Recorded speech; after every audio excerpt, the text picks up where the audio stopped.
Everyone, welcome to another WoW Dragonflight Alpha video.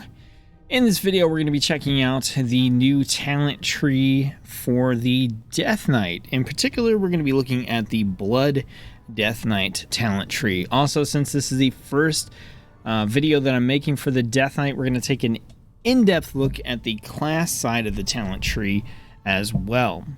Our goal with these videos is to look through the talent trees and just kind of get a feel for what's there. And we're going to make a talent build based on trying to create something that's good for open world content, meaning questing, leveling, world quest, grinding, solo play, that kind of stuff. So it's a little odd to do on a tank specialization, you know, since we're here going to be looking at blood, but it's something that I like to do because I do like to go around and quest on all the different specializations.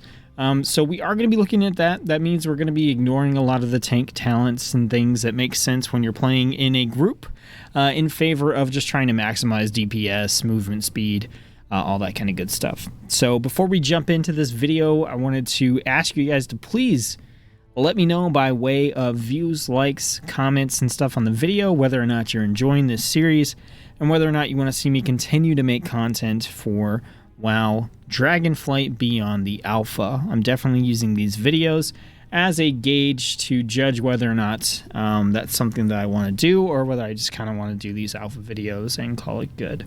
So let me know. All right, that said, we are spec'd blood. We got our action bars empty.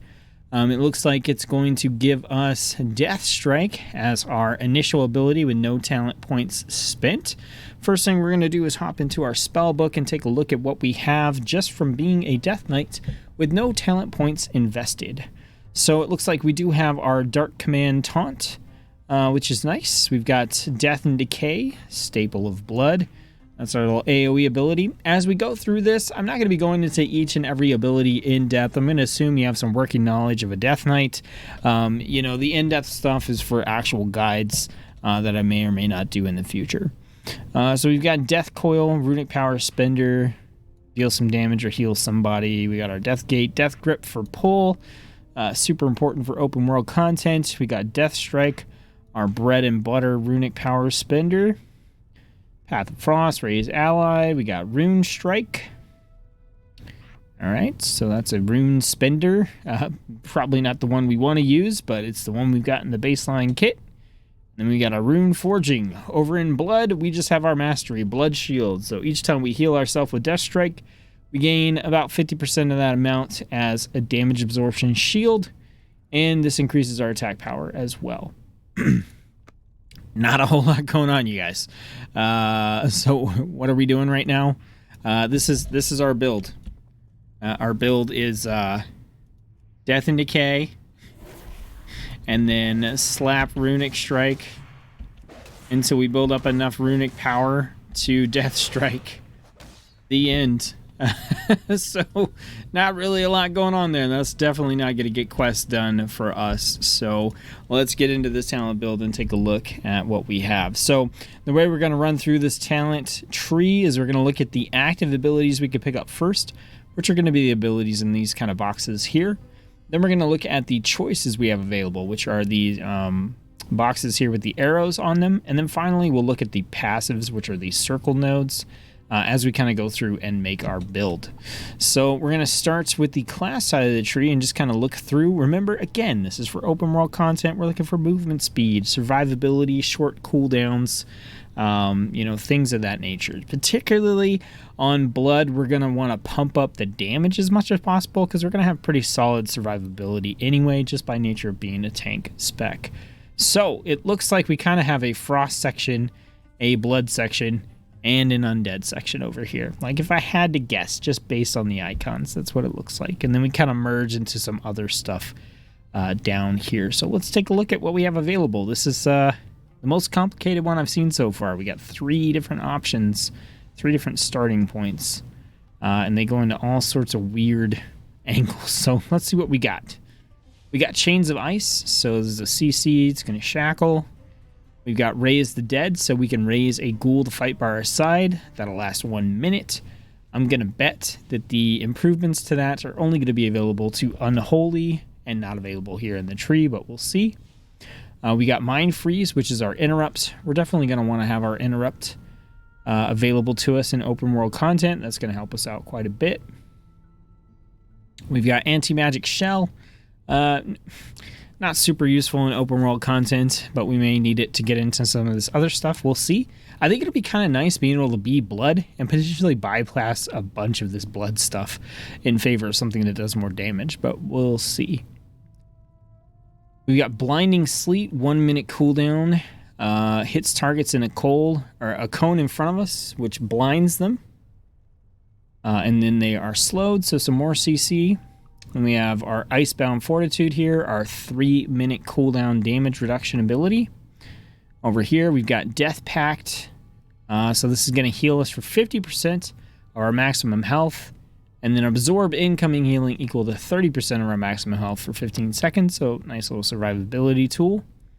Death's Advance, so our movement speed increase. So we may just want to end up getting this anyway because Deathlights are super slow, which means we'll have to grab the Anti-Magic Shell to do that.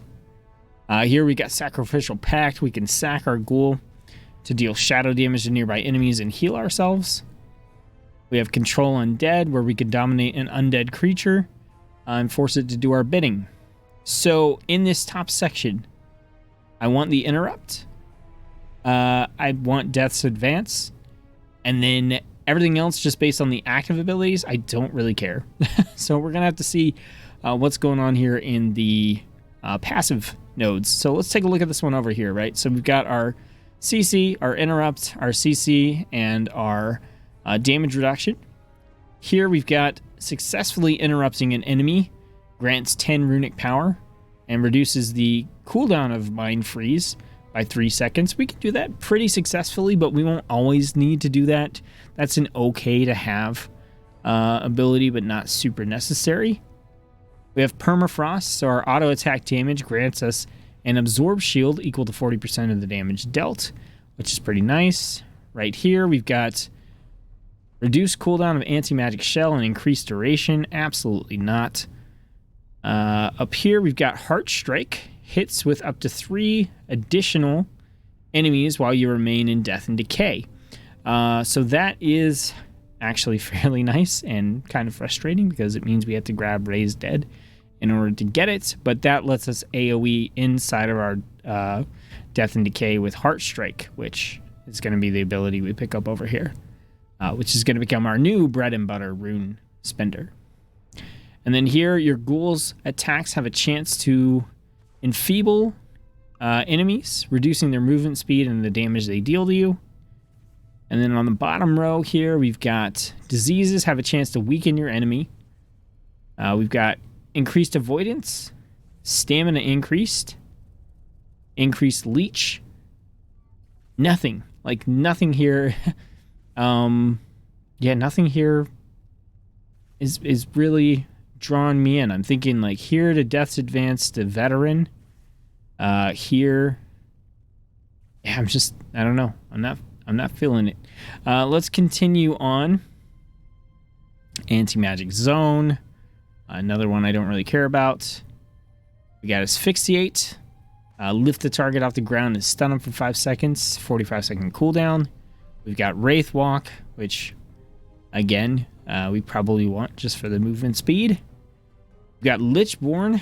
Lets us draw upon unholy energy to become undead, increasing leech, making us immune. I never really liked this ability for open world content. We've got Horn of Winter. This lets us generate runes and runic power. Nice little resource steroid we can get. And then down at the very bottom, we've got Empower Rune Weapon, 2 minute cooldown. Gives us haste and generates runes and runic power. We got Abomination Limb, which is a fun ability. 2 minute cooldown, deals shadow damage over 12 seconds to all nearby enemies. And then we have Soul Reaper. So hit the enemy for Shadow Frost damage and afflict them with Soul Reaper. After 5 seconds, if they're below 35% health, it explodes, dealing damage to the target. If the enemy that yields experience or honor dies, you gain Runic Corruption. So that's pretty fun. Based on that, I'm looking at Wraith Walk, I'm looking at Horn of Winter, Abomination Limb, Soul Reaper. Those are kind of the ones I'm looking at. So it looks like we're leaning away from this left side, potentially. But let's look at the choices we have. We've only got 2 of them over here. So we have a choice here between increasing the range of Death Grip and getting a reset when we kill something that yields experience or honor. Super good to have in open world content for questing. Alternatively, Death and Decay reduces the movement speed of enemies. So we definitely go with that. And then here we have an option between Runic Corruption. So each runic power we spin has a chance to increase our rune regeneration rate, or Runic Empowerment. Each runic power spent has a chance to instantly grant us a rune. So this is very much like a lot of the Frost type build stuff over here that I used in the Frost build that I liked, that I made for BFA, I believe. And continued to play, I think, in Shadowlands. But I think at the moment we're kind of leaning over towards this side. So I think we grab our Interrupt. Just 2 points there. We're going to grab our Death's Advance. Then we're going to grab our Cleaving Strikes. We may take those back. I don't want anything on this tier. I don't want this either. So at this point, we can use Suppression to get into this tree, which I think we need to do because we are going to want to get over here. There's no way for us to really pick up... If we could skip this chunk, if we're okay with not picking up Wraith Walk, which I feel like we probably are, unless we really want to end up getting Horn of Winter. So let's see what happens there. We're going to grab the stamina increase. That's going to unlock the next tier for us. We're going to increase our strength. We're going to pick up our reset here. I'm not worried about Lichborn. This gives us haste while we're in Death and Decay, which we should be all the time. All right, now we have 9 points we need to spend somewhere else. So we can come through here and spend them and pick up Horn of Winter. We're going to end up with 5 points down here. So let's see what else we have in terms of passives. So this is Critical Strike Chance. This is reducing the cooldown of Icebound Fortitude by 60 seconds, so 2-minute cooldown. Chains of Ice affects multiple enemies. And then here, this is more anti-magic zone stuff. I mean, if I had to choose, I would probably come down here. Come down this way instead of come down this way, but I mean, 2 points into this gets us Wraith Walk, which I really cannot, like, overemphasize the importance of having an additional movement speed buff. It is only 4 seconds, but it just makes such a difference on Death Knight. Maybe it won't be as impactful in Dragonflight because of the actual Dragonflight being a big part of it. Let's see what else we have down here. So we know Horn of Winter is of interest to us. Over here, auto attacks have a chance to generate runic power. Runic power spending abilities increase your melee attack speed. So yeah, this is very much the Frost build that I like. When we go Frost, we'll probably come down here. Consuming Rune has a chance to increase your strength. Death Strike's cost is reduced by 5 and its healing is increased by 3%. So we're going to want to grab that. Damage taken below 30% health is reduced by 30%. When you fall below 30% health, you drain health from nearby enemies. Can only occur every 3 minutes. That's really interesting. Not sure if it's necessary on blood, but it's neat. Increases the effectiveness of your Rune Forge effects by 10%. Death's Advance, Death and Decay, and Death Grip have 1 additional charge. Okay, so that gives us 2 Death's Advance, which kind of maybe takes away the need for Wraith Walk. And then we also get double Death Grip. That's kind of neat. So that would be 1 point, 2 points, 3 points in Soul Reaper, 4 points, 5 points, basically. And we could opt out of Soul Reaper and put a point into Abomination Limb. No, this is 3 points. 3 points in.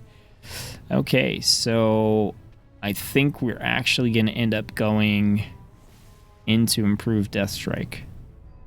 We got to spend 9 points to get there, though. So we've got 1, 2, 3, 4. Well, 3. And then we're going to have 1, 2, 3, 4, 5. Horn of Winter down. If we go that direction.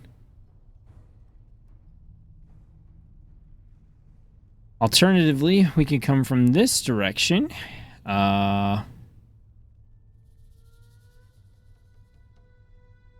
We can go...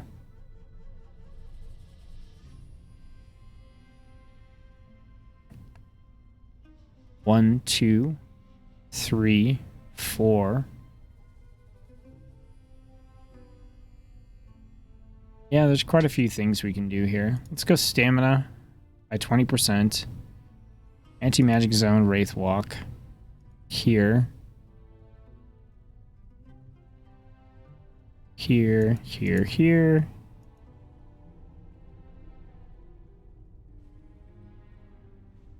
Do we want runes or do we want rune regeneration?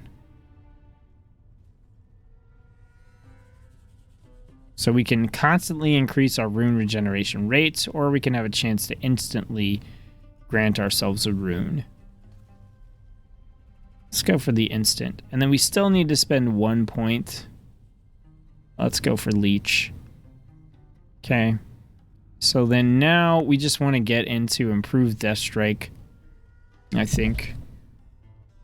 And we could do that by Will and Necropolis, which I don't think we need. So I think I'd rather have Horn of Winter for a DPS buff into improved Death Strike. And then from here, I think we would just grab Abomination Limb. Although I think I would rather have Soul Reaper. Let's take the points out of this.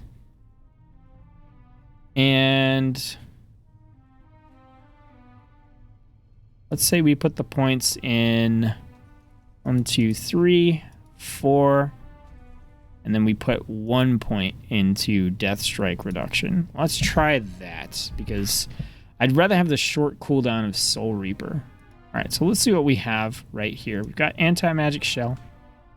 Death Coil we're just not going to use. We've got Death Grip. Rune Strike we're not going to use. I think, well, as of right now, we do need to use it. So we'll use it real quick.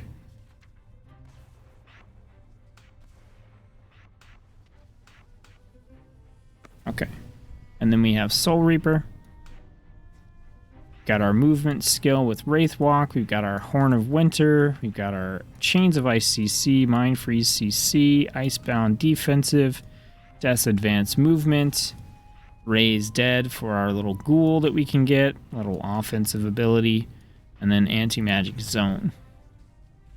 So, as of right now, just with the base here,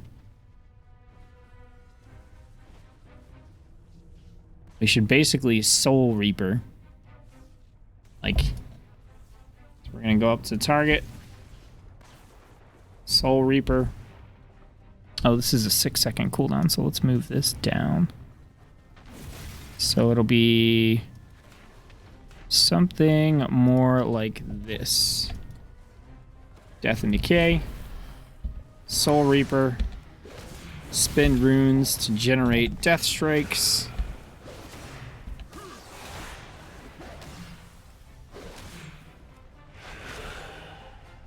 It's a pretty strong little Death Strike there. Did that do anything? Oh, if the target's below 35% health. So that's not going to do anything against a training dummy. That's okay. So we actually want to pop that when our target is low. About 50% health, maybe. I've used that before, and I like the build that does it. So, okay, pretty basic kind of build, kind of setup there. That's fine. So let's get over into the Blood Tree, and we're kind of going to do the same thing here. So we have to pick up Heart Strike, so we'll go ahead and do that. Looks like we got the tanky side here with Marrow Rend. So this is going to allow us to stack Bone Shield. And we have Blood Boil. We definitely want to pick up Blood Boil for sure. That's DPS increase for us. We're going to need that. Over here we have Rune Tap, reduces all damage taken. Blood Tap generates a rune, and the recharge time is reduced when a Bone Shield charge is consumed. You got Vampiric Blood. This increases our max health, increases healing, and also absorbs. Death's Caress. So this allows us to have a ranged rune ability. Does some damage and puts Blood Plague on the target and generates 2 Bone Shield charges. And we have Dancing Rune Weapon. So this summons a rune weapon for us that mirrors our melee attacks. Gorfiend's Grasp, which is the AoE pull. And then we have Bone Storm. So this is going to basically AoE deal shadow damage around us. So nothing too crazy here. I like picking up Death's Caress. We're going to want to get Marrow Rend and Blood Boil. Marrow Rend is not necessarily mandatory for open world content, but it is an alternative to Heartstrike. So Heartstrike is going to deal 550. Marrow Rend deals 816. We may have some Bone Shield synergies. We may not have to pick this up depending on what's on this side of the tree if we don't want to go this direction, but it is kind of basically the higher up the ability is on the tree, the more core it is to kind of the kit that's associated with it. So let's look at what else we have here in terms of passives. So from Blood Boil, we can connect off here to upgrade the maximum number of charges. We definitely want to do that. Auto attacks on targets affected with Blood Plague have a chance to make your next Death and Decay cost no runes and reset its cooldown. That's also super important.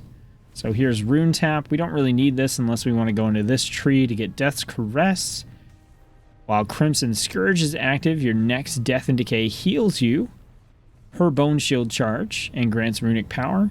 And then Heartstrike generates additional runic power per target hit.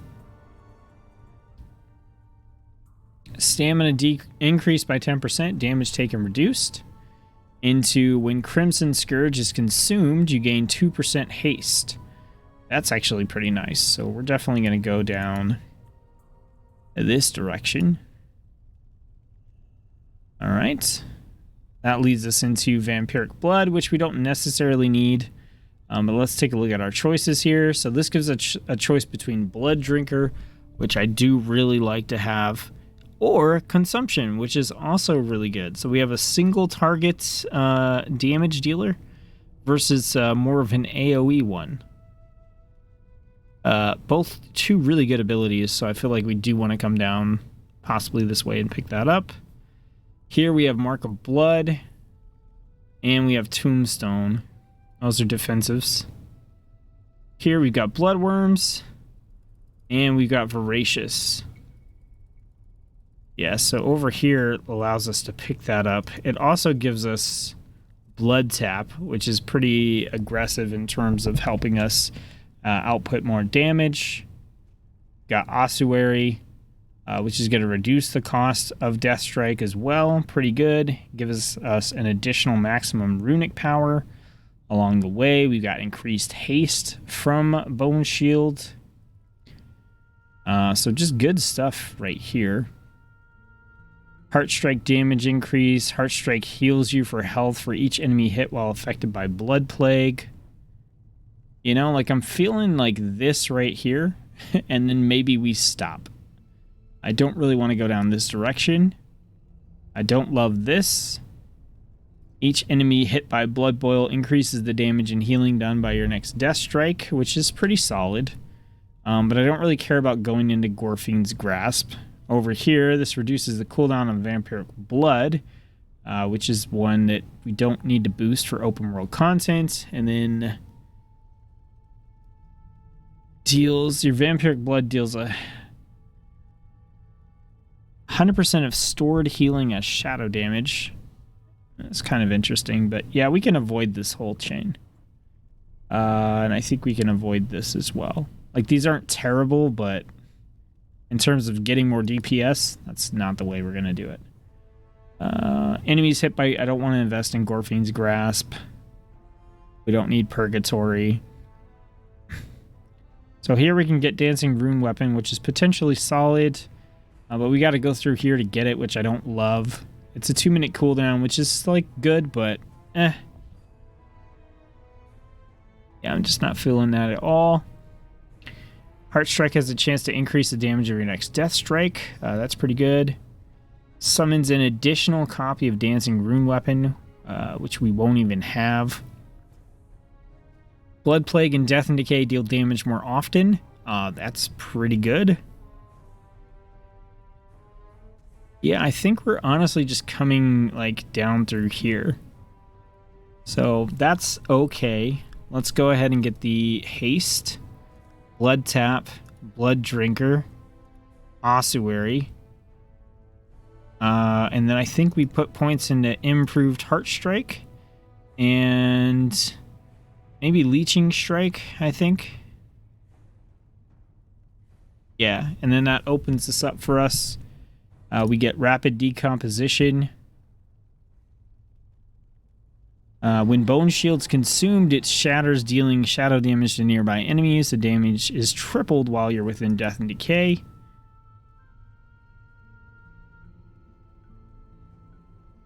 I don't see a difference between putting 2 points in, but that's okay. We have 2 points, so we can pick up Bone Storm. I don't really love Bone Storm. I actually kind of just want to put the 2 points into Heart Rend. I know that might seem super weird, but I kind of like what's going on here. So basically, we want to actually just build up Bone Shields, right? Because if we build up our Bone Shields, we get max health, we get increased haste, and let's see, what else do we get? We get Death Strike cost reduced. And then when those Bone Shields consume, they shatter for damage. Right, so we actually can do that.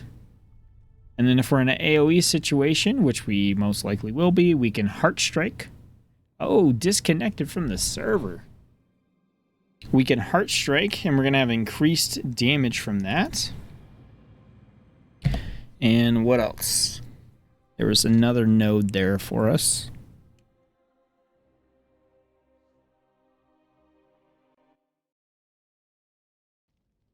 Yay, Alpha.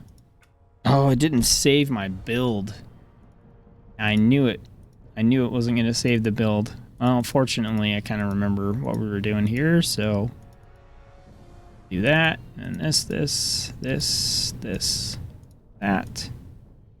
Here. All right, so like I said, Heart Strike's going to heal us for things that are hit by a Blood Plague. We're going to have our Blood Plague up. We're going to have a chance to make the next Death and Decay, cost no runes. Let's see, our Crimson Scourge, when it gets consumed, we're going to gain additional haste. Heart Strike will have a chance to increase the damage of our next Death Strike. We kind of got 2 different lanes going here. We got either the like Bone Shield spam one, or we have the Heart Strike spam one. But I think what we end up doing here is we end up doing Bone Shield. We do Bone Shield to 5 stacks, right? Because we want the 5 stacks to reduce the cost of Death Strike. Then we can Heart Strike. All right, we've got Blood Tap. We're going to do something like this. All right, 30-second cooldown, 45, 2, 1. So now we're going to drop Death and Decay. All right. We're going to hit Blood Boil. We're going to go ahead and do that twice. Then we can Heart Strike, Death and Decay. Keep our bone stacks up.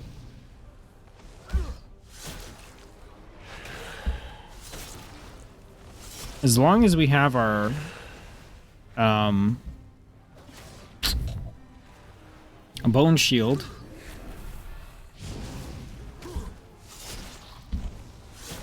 above 5 stacks, we're pretty much good to just Heart Strike. Does that make sense? Let's double check what's going on in our talents real quick.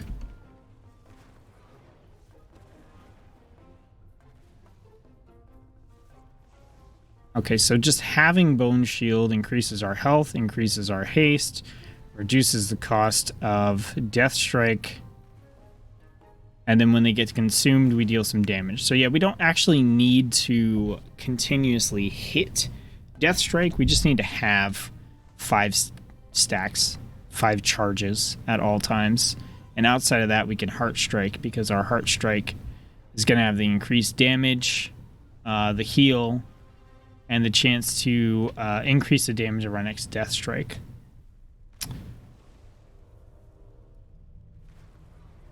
Yeah, so that's basically what we're going to be doing.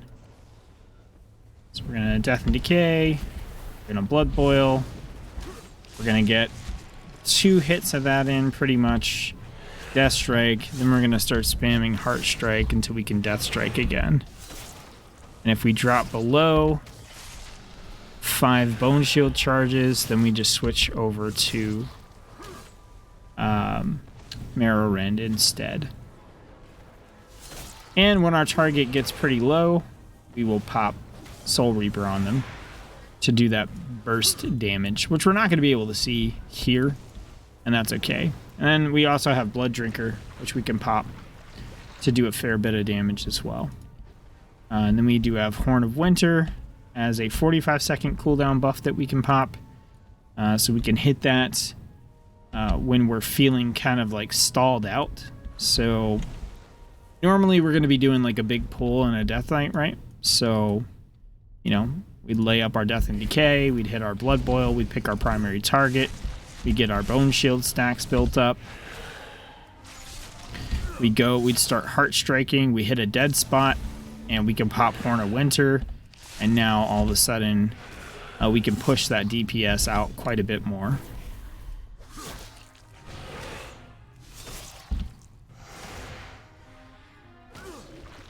I think that's going to do pretty well, actually, in open world content. I'm pretty surprised.